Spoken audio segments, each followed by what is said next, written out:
Welcome to the Love, Sex and Freedom podcast. This is where you're going to discover how to bring awakening into the body and into everyday life through powerful tantric teachings. Get ready to release, open and step into your true power.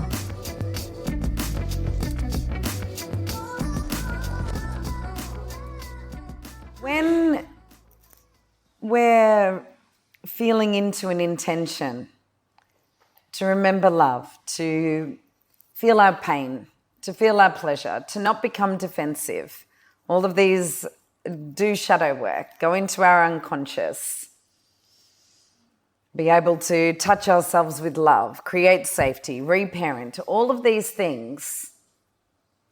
If we don't have feminine and masculine energy coexisting, there will not be the wholeness needed to actually dedicate ourselves to the practice of taking the road less traveled. And a lot of women think that they're really masculine if they're like going to the gym and they're really dominating in their energy and they're always busy and doing. That's only part of masculine energy. And if that's on overdrive, it actually becomes unhealthy masculine energy. And that's what society immediately associates with masculine. But that's just the horizontal masculine, the masculine that's in the world. What Tantra is much more interested in, and spiritual traditions, and anyone who has a clue about what actually brings true peace in life, is the vertical masculine.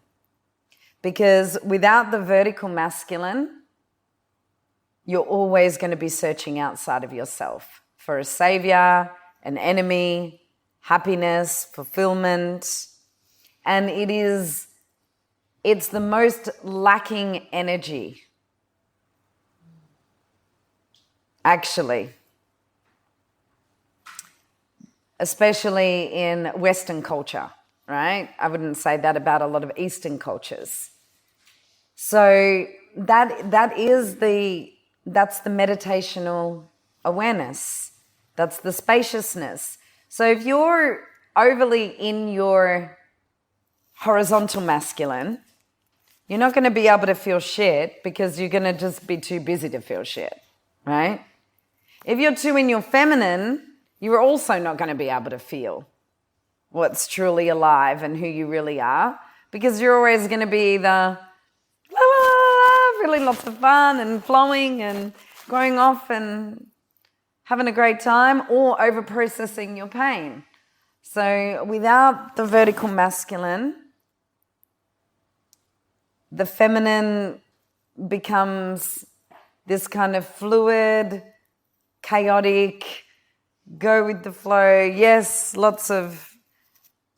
either lots of pleasure or lots of pain, lots of feeling, but actually there's not the stillness that will take you into the depths of who you really are. And there's not the stillness that will support action that is supportive of you. Everyone take a deep breath.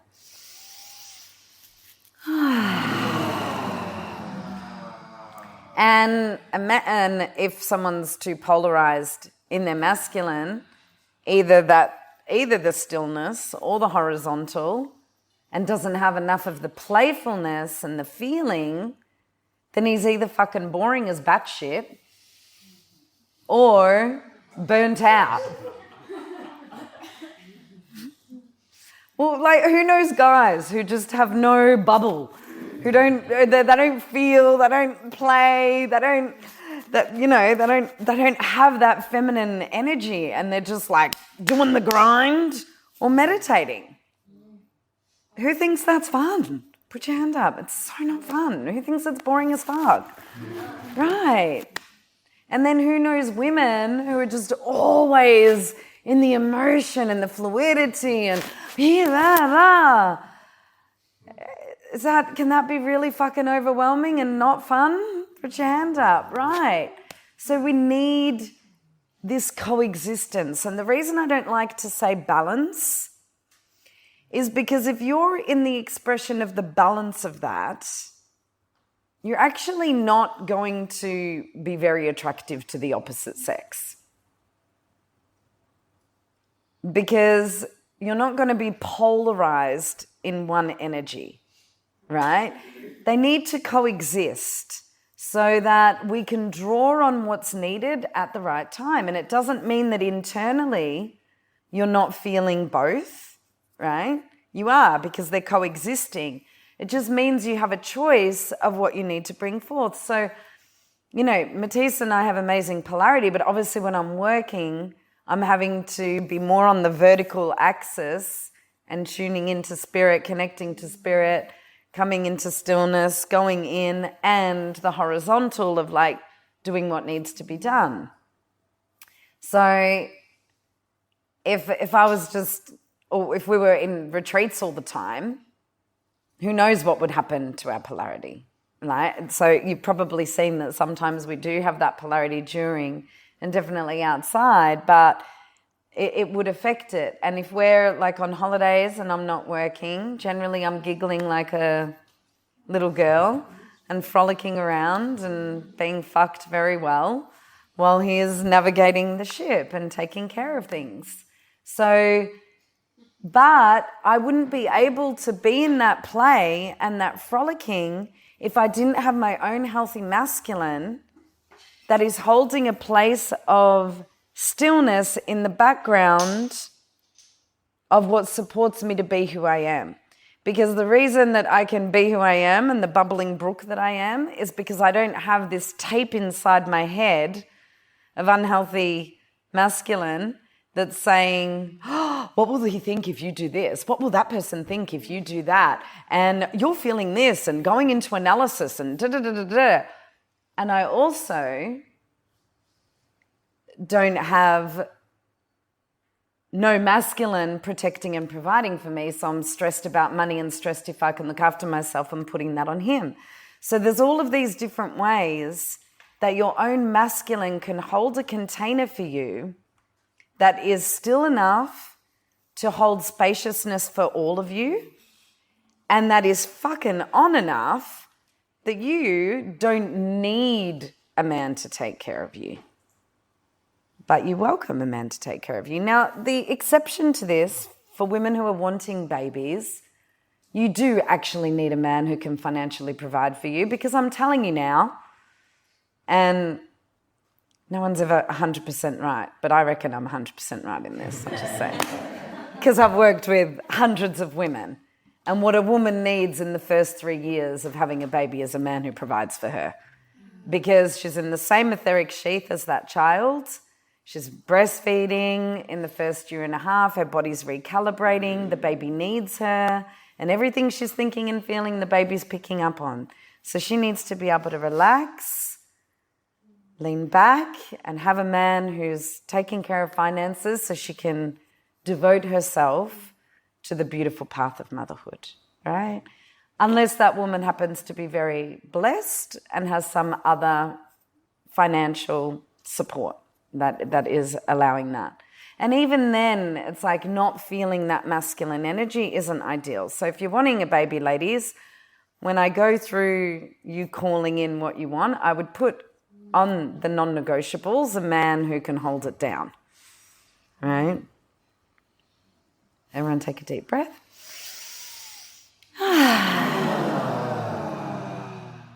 So I want to talk about the invisible partnership, because it's the invisible partnership that creates most of the issues in your relationship. And the invisible partnership, often the gender selves, like my feminine and his masculine, really, they just get along great, right? There's very rarely problems. My masculine and his feminine, they actually do pretty well together as well. But if there is an issue, it's between them. And what a lot of men experience is that their feminine can't relax because the woman they're with has no masculine backbone that can hold space for herself, that can create safety for her, and that can provide for her. And again, the motherhood part is the exception. And so then she's depending on him to be on purpose. She's depending on him to provide financially. She's depending on him to hold space for her emotional body.